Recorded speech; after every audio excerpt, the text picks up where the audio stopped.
ప్రజలందరికీ కుల మత వర్గ విభేదం లేకుండా సమన్యాయ పాలన చేసేవాడే నాయకుడు.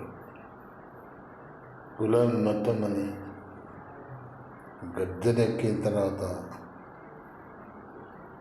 తల్లి పాలు తాగి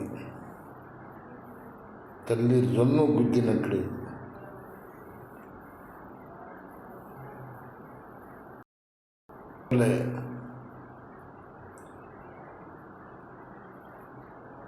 ఆడవారి ధన మాన ప్రాణాలకు రక్షణ లేకుండా చేస్తున్న ప్రభుత్వం ఏది?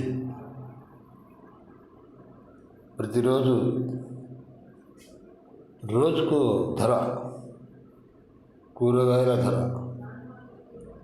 ప్రతిరోజు రోజుకి కూరగాయల ధరలు పెరిగిపోవటం, నిత్యావసర ధరలు పెరిగిపోవటం, బంగారం ధర కోట్లలో పెరిగిపోవటం, వెండి ధర లక్షల్లో పెరిగిపోవటం, దీనంతటికి కారకులు ఎవరు? అసలు ఎందుకు పెరుగుతున్నాయి రేట్లు?